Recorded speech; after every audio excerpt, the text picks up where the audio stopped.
All right, welcome back to another Wright Stew podcast. I am Paul Stewart. And I am Brian Wright, and we have made it to Sunday. A little ACC tournament championship yesterday was pretty awesome.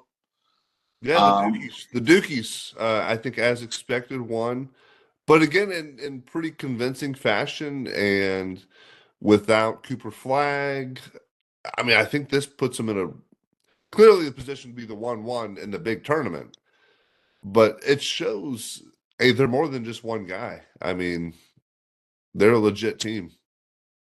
Our two guys, right? Because Brown dislocated his shoulder too. And I don't know, anytime you have two players that contribute, and obviously Flag in a greater capacity, but anytime you have two players that contribute and you still win the league, that's doing a lot of things right. I mean, I think about most programs in the ACC and probably most programs in the country. You lose your best player and another contributing player, you're not winning your conference championship. No. So, I mean, again, and you've said it for the past couple of days, it just showed, like, John Shire and staff, they're really good. They've got some good kids, good depth, and run a good program. So it's exciting to see. So Brian, we're on a couple of different threads together too, and a question was posed to us: why so many coaches on the sideline? And I've often thought that as well. You go to NBA games or college basketball games, and they have a timeout or a huddle, and there's like a swarm of coaches that come onto the court doing all the different things. And a lot of times, we went to the Hornets game a couple of years ago. And I remember the players would go to the bench, and then there was like a group of coaches that would huddle out on the court. And then it was like they were getting a game plan together to go talk to the play. It was such a weird, I don't know. And coming from baseball, especially in the minor leagues, when you've legitimately got three coaches, you've got your manager, your pitching coach, and hitting coach. And I guess you've got your strength coach and trainer, stuff like that, but they're not contributing to the game day, decisions.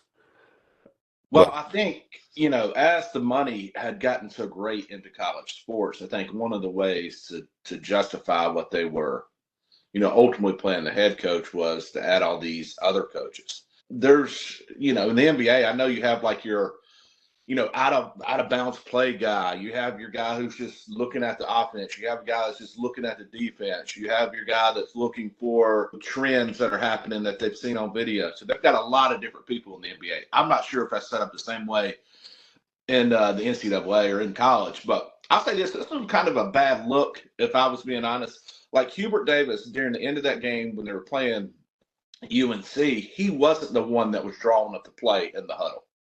It was an assistant coach who was drawing up the play in the huddle. He's got an X's and O's. He got an X and O's guys. Maybe it's either really smart. Hey, I'm going to defer to somebody who does this, or to your point, you saw it as like, hey man, you're the head guy. Yeah, you should be doing.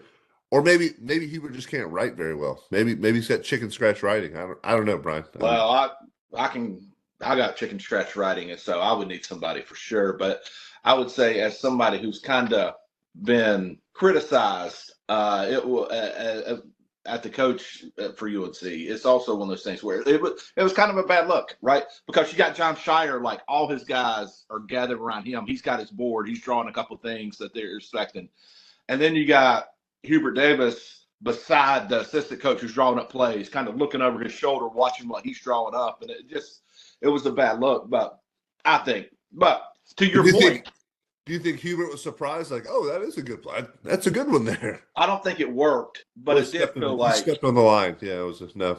It is. If nothing else, man, the perception is reality a lot of times in life and in sport. And you expect your head coach to be the guy, even though we all know that's not the case in these team sports, especially basketball and football. But you expect the head guy to kind of have those answers, or at least be the voice that communicates those answers. And so that was not a great look, I don't think. Yeah. So, Brian, today is Selection Sunday. And so me never having gone to college, but have been watching Selection Sunday for as long as I can remember. Hey, you're fighting Campbell. I'm a Campbell, yeah, but I went after I was old when Yeah. I went and the whole thing, but never played, and clearly never went and played athletics in college. You, however, played college baseball at NC State, and we're a part of a couple selection Sundays as a player. Only one. We were terrible, bro. Okay, We so had, unfortunate, freshman year, it was awesome. I'll let you finish your thought. I interrupted yeah, no, completely in the middle. I wanted to get your feelings. So what, as a player going into it, yeah, clearly if you've won the conference or have had a really, really stellar year, you're pretty sure. Then it's just kind of waiting on where is our seed, where is our tournament, where is our regional. And then other times your bubble teams. So talk us through what it's like or your different experiences, Oh, maybe that's being actually in or on the bubble or maybe just out. What do you do? yeah. It was. I remember my freshman year. It was just very exciting. We were a solid team. I feel like maybe they take more teams now, but the number that you used to have to get to that would almost guarantee you as an ACT team to get in was 40 wins, and I think we ended up at 37 or 38. And so we were right What was there. your freshman year, Brian? Was it the Uh, 97, 98? no. I was in '99, spring of '99. So I went to school 99 in. was your first. Okay. Yeah, the '97 team had a really good year. It was Avent's first year. Obviously, still a lot of Tanner's players. They had a really good regional. Went out to the West Coast. They made it pretty easily, and still a lot of leftover players from Tanner. My year, I came in, and we still really good players. I feel like what happened, we ended up just not having enough pitching, whether it be from injury or not recruiting or guys not performing. We just weren't quite good enough on that side. We would hit with most teams, but we definitely had times where we couldn't pitch well enough to be, competitive for long stretches. And so freshman year made a regional. He was really lucky in this time frame now. Lucky he didn't get fired, not making it for 3 years. And obviously soon after had really good teams that made it. But from a thought process, man, that's exciting, dude. It's exciting, man. Baseball, I mean, it's as close as you get until you play professional baseball that you think you want to do. First of all, you still care about winning, Yeah. obviously. And you have no school, right? There's no thought of a paper or something. You failed a test, you got a test. There's none of that thought. So you're just completely free to play Yeah. baseball. And yeah, I mean, it's just an awesome experience. And then I think one year we were on the bubble and we didn't get in. Part of you when you're in that environment, I'm very much a realist when it comes to that. You control your own destiny. And so if you're on the bubble, it's your fault you're on the bubble. So if you're out or in, and obviously we were out in those situations, we got what we deserved. And then when we were completely out, you're figuring out, hey, am I going to go play summer ball? Am I, obviously after my senior year, hey, get drafted. I feel like I'm going to have some opportunities to go play. Went down to the beach for a little bit with some friends and hung out, kind of did a full reset. And so I think if nothing else, as an athlete, I was pretty good at turning the page.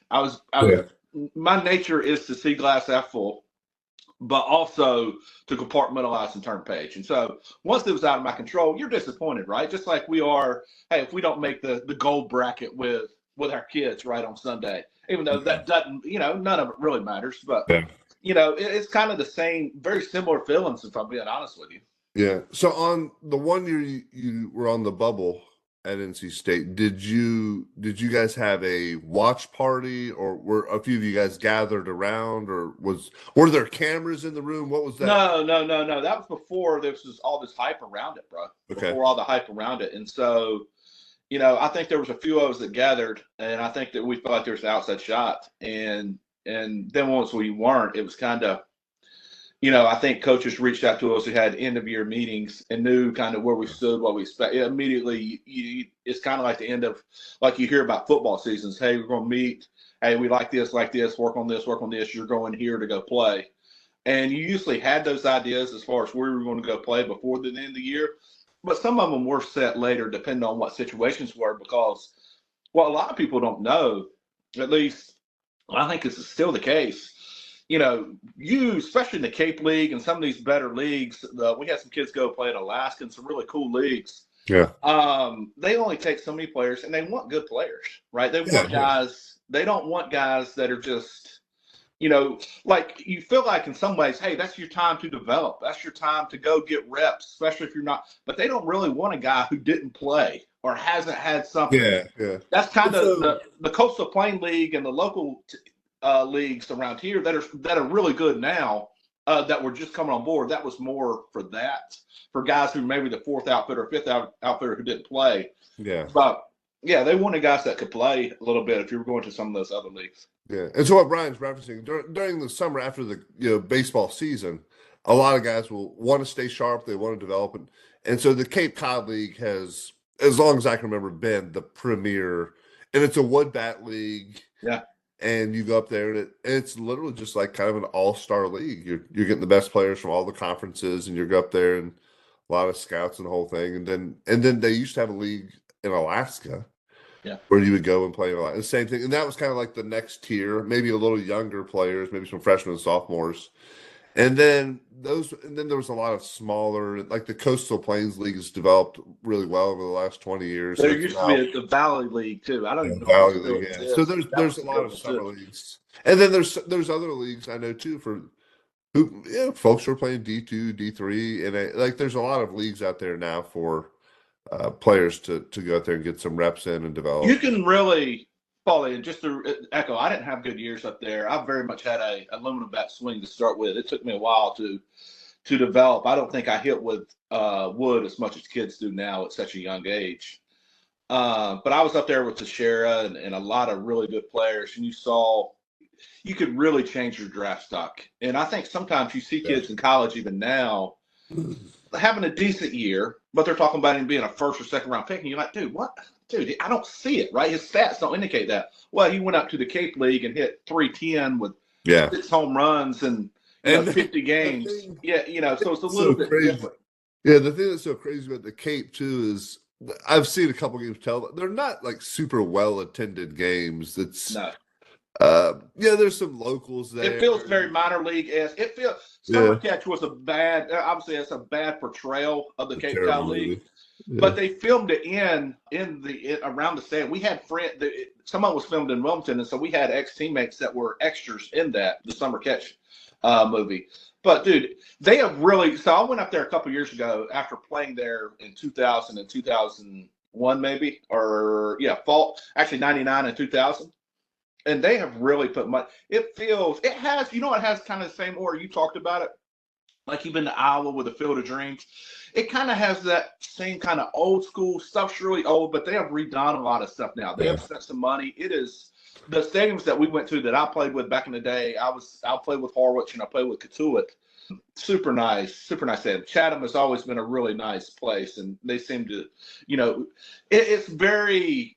It feels like you step back in time in a lot of ways because you get the community kind of to wrap you around, and so it's a really cool experience though. Yeah, and so speaking of being lack of fans or being bad fans, I was able to. I drove down to we're recording super early this morning, but I drove down to South Carolina yesterday, watched my daughter pitch, and got a chance. My oldest went with me, so I got to hang out with her all day and watch her her little sister play. And I realized I was talking to her during the game. It's like I'm a pretty bad fan. Like I don't cheer a lot. I just watch the game. I'll clap every once in a while, or I'll give a little whistle or something. But I like to just watch, and I'll talk to whoever's with me about situations or strategy or why. That's what I like to do too, especially in baseball. And I'll I'm a big fan of the show The Office. I've shared that, and there was an episode in there when Andy and Michael go to a baseball game, and neither of them know much about baseball, but Andy just yells baseball. So I'll go and I'll just yell like softball, like just something totally stupid. Hey, I was thinking about you this morning. I was watching. So the Cubs are playing the Tokyo Giants in Tokyo right now. Oh, nice. And feels very 90s baseball. A lot of, at least the parts of the game, I saw 4 or 5 minutes. Parts of the game that I saw, the Tokyo pitchers, not great velocity, but painting. Yeah. No clock, no countdown clock. Pick over as many times. So they're playing Tokyo rules. I thought you'd love that. The other thing that I noticed is the fans. A lot of singing. It feels very soccer-esque. It's wild over there, Yeah, I was wondering. I feel like you would get into that, right? I feel like you would get into that. I do like the little chants and songs in softball. Like I know most of them now, and it's fun. Again, I was talking to my daughter about that because we were, uh, there's one now where the players go, they say something like, "That's a great hit for Brian. Let's give him two big booms," and they'll go boom, boom, like as a collective dugout. Oh, that's terrible. And All I can think about when I hear boom is the chocolate chip Costco guys, and that's the worst. I cannot. I don't even know what that I is. mean, if we'll look at, I'll send you a video on Okay, them. They're okay. terrible. But anyway, So, good. I really think that's where that had to come from.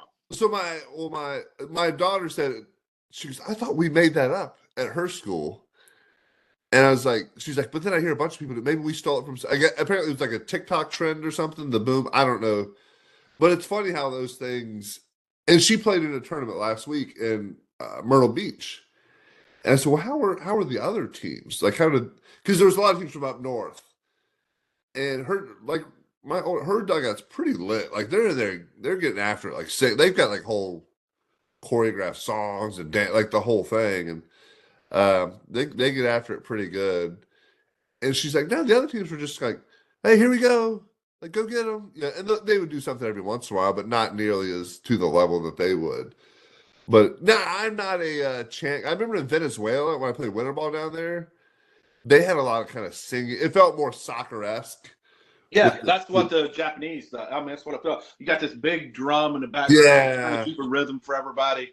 It's freaking awesome, man. I mean, I love the environment there. The fans are packed. I like, Oh, they love it. again, the styles are too different. The Cubs were winning when I quit watching it so we could do this. But a couple games. If you get up early, Paulie, there will be games on Tuesday and Wednesday. But I think they're regular season games. It's going to be Yeah. the Cubs and Dodgers, maybe, that are Dodgers, yeah. playing. Yeah, it's Cubs and So Dodgers. they're 5 a.m. on Tuesday and Wednesday. We'll be watching, buddy. We'll be watching the Stewart household. The other thing that I realized, we talked about food the other day at this game. The key to a good hot dog, it's not the actual hot dog, it's the bun. Yeah. You've got to have a small, warmed up bun. The hot dog I ate yesterday had a cold bun. Yeah, Okay, that's been in not the gonna work. fridge, ruins the whole experience for you. Well, I would say cold buns in general, no matter what you're talking about, are not ideal. Yeah. Warm, small buns, better, good. Different styles of buns when you go to Boston, right? They eat almost a half a loaf of bread or a half a piece of bread. Yeah, It's a I don't different. need that much bread. I don't need that much bread for And a so burger or a I'm hot not dog. I'm not a radish guy, but I am a mustard sauce, chili, and onions guy, right? And so Yeah. I don't mind a little ketchup. I definitely you need a baseline weenie though. You can't have, I don't want one really big or really small. You need kind of one that fits the bun. I like end of bun to end of bun. I don't want anything that's hanging over, right? I Or like, it's really like short. half an inch over, just a Yeah. little. Oh, Yeah, so you like a half an inch over. I like end to end, end to end, I like right? it So I hanging over can just a get little bit. condiment on all of it and bread and all bites. Yeah, But I don't disagree with you. There are good ways and bad ways to make a hot dog a good experience. yeah. And the other thing, so again, a really fun day for me, just getting to hang out with my oldest for kind of all day. And we had a conversation that like kind of proud parent moment where we were talking about kind of her team, how it's going. They're having a good start to the year, and she's playing a lot and doing really well. And but she was talking about, hey, there's some other girls who aren't playing, who were like, hey, what can I do to get on the field? And then she was like, well, I think there's some other players who aren't like who are playing but not as like into it a little bit, and so that's kind of frustrating for the girls who aren't playing because they're like, man, I died. And so my oldest, her freshman year, she was in a situation when she barely played. Like she kind of plays both ways, and she pitched a little bit and then just had two plate appearances the whole season, and objectively speaking, probably deserved more than that, right? And so she's saying now that she's a junior, she is very conscious of how she speaks as a teammate and as a leader on the team. because she wants to make sure that everybody knows that she wants to be on the field every chance she gets, right? She wants to people to know that she appreciates and understands. Hey, gosh, I'm playing a lot. Like I know you're fighting for time, but this is my time too. Like I'm fighting for it. And so it's so do a really mature approach and she can now give guidance to teammates. So she's using that really, really crappy time where she couldn't get on the field to help others. It's like, man, like that's really cool. That's the way it's supposed to work, and it hasn't. I don't know if it works as much that way anymore because it is easier to transfer than it used to be. But I can vividly remember having really good friends, especially as a freshman, and I'm getting to play a lot that aren't getting to play a lot. And I go back to, and again, I was thinking about this yesterday. It's really the same kind of mindset you got to have when you are going bad or going good. It's like all you can control is all you can control. Yeah. Right. So if you're doing everything you can do, I think that can kind of ease your mind because you feel like you get all these different emotions all in at one time. Like, hey, I've only got so many games to play. Hey, I'm better than this girl. Hey, that girl's not really running out everything. That girl's not really, maybe she hung out. I know she's hanging out at night and not really getting a rest. And so all these things come to mind. And really, it has to go back to all I can control is all I can control.